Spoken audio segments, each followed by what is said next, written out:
नमस्कार।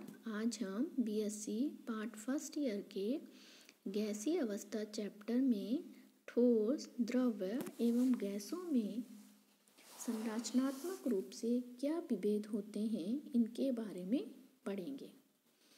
हम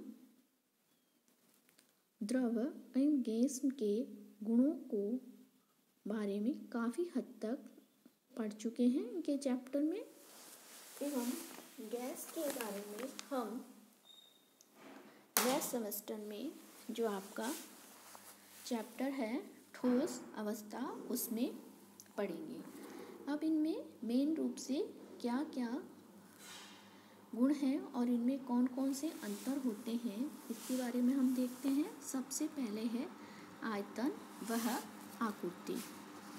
हम ये देखते हैं कि ठोसों में अवयवी कण अत्यंत प्रबल आकर्षण बल द्वारा परस्पर बंधे रहते हैं, अतः इनकी आकृति व आयतन निश्चित रहते हैं। यदि द्रव की बात करें तो इनके अवयवी कणों का आकर्षण बल ठोसों की तुलना में कम होता है एवं द्रवों की तुलना में इनके मध्य अवयवी कणों के मध्य आकर्षण बल अधिक होने के कारण इनका आयतन तो स्थिर रहता है लेकिन इनकी आकृति स्थिर नहीं होती है। अतः हम कह सकते हैं कि द्रव को हम जिस पात्र में डालते हैं वह उसी पात्र की आकृति ग्रहण कर लेता है, इसकी खुद की कोई निश्चित आकृति नहीं हो सकती है। अतः द्रव का आयतन तो स्थिर रहेगा, वॉल्यूम कांस्टेंट रहेगा, लेकिन इसकी शेप यानी कि आकार है वह बदलता रहता है। यदि हम यही बात गैसों के लिए करें तो हम देखते हैं कि इनके अवयवी कणों के मध्य अत्यंत ही दुर्बल आकर्षण बल पाया जाता है, अतः इनके आयतन व आकृति दोनों ही निश्चित नहीं होते हैं। अब इसके बाद में सेकंड है कणों की पैकिंग। हम देखते हैं कि ठोसों में अवयवी कण परस्पर इतने निकटतम क्लोज पैकिंग में होते हैं जिनकी कि इनके कणों के मध्य किसी भी प्रकार का रिक्त स्थान नहीं पाया जाता है, अतः इनमें संपीड़नता का गुण बिल्कुल भी नहीं पाया जाता।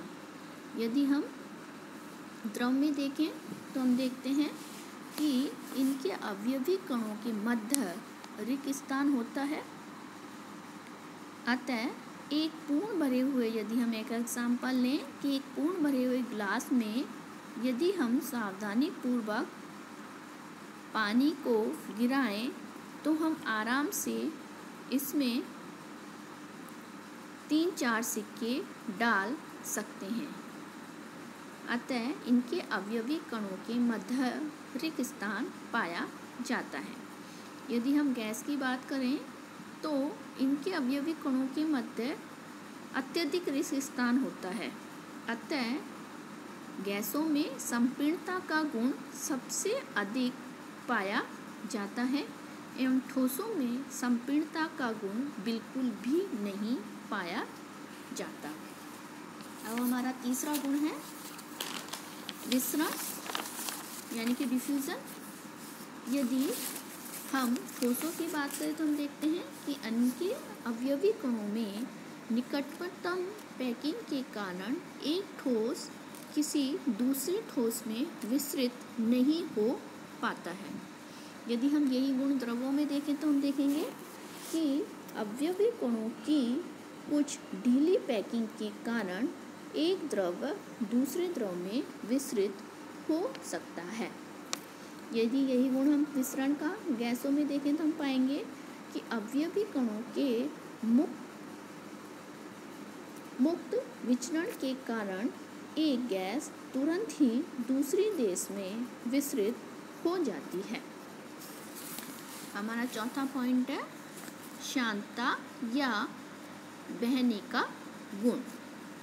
यदि हम ठोसों में देखें तो आपको पता ही है कि ठोसों में किसी प्रकार का बहने का गुण नहीं पाया जाता है। तो हम कह सकते हैं कि ठोसों में बहने का गुण बिल्कुल भी नहीं होता। यदि हम एक एग्जाम्पल लें, टेबल पर यदि हमारी कोई किताब रखी है, एक किताब एक सॉलिड है, ठोस है, तो वह किताब वहीं रखी रहेगी, वह बिना खसकाए नहीं खसकेगी, यानी कि उसमें बहने की प्रवृत्ति, ऐसा कोई गुण नहीं होगा। द्रवों में ऊपर से नीचे की ओर बहने का गुण पाया जाता है। इसी कारण सब नदियों पहाड़ों से मैदानों की ओर बहती है। यदि हम यही गुण गैसों में देखें तो हम पाते हैं कि इनमें सब तरफ बहने का गुण पाया जाता है। अतः यदि एग्जाम्पल लें, सड़क पर यदि हम कोई कचरा जलाते हैं तो उसके धुएं की गंध चारों तरफ फैल जाएगी, मतलब इसमें चारों तरफ फैलने का गुण पाया जाता है। पांचवा है हमारा ऊष्मा का प्रभाव। यदि हम ठोस को गर्म करते हैं तो वह द्रव में बदल जाता है। इस तरह हम कह सकते हैं कि ठोस ऊष्मा पाकर सामान्यतः द्रव में द्रव बनाते हैं। यदि हम द्रव को देखें तो लिक्विड है, यह ऊष्मा पाकर गैस या वाष्प में बदल जाते हैं। यदि हम गैसों में ये गुण देखें ऊष्मा का प्रभाव का, तो गैस ऊष्मा पाकर सिर्फ गर्म ही हो पाती है। आगे हमारा है 6 नंबर का सरफेस टेंशन या पृष्ठ तनाव। ठोसों में कोई पृष्ठ तनाव नहीं पाया जाता है। अब यह गुण हम द्रवों में देखें तो हम पाएंगे कि द्रव की सतह पर पृष्ठ तनाव होता है।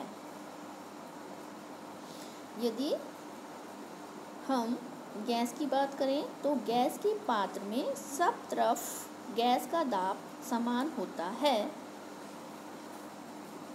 अतः आगे है हमारा विषमदर्शिता या समदर्शिता का गुण। विषमदर्शिता या समदर्शिता हम देखते हैं कि घनीय क्रिस्टल अपवाद को छोड़कर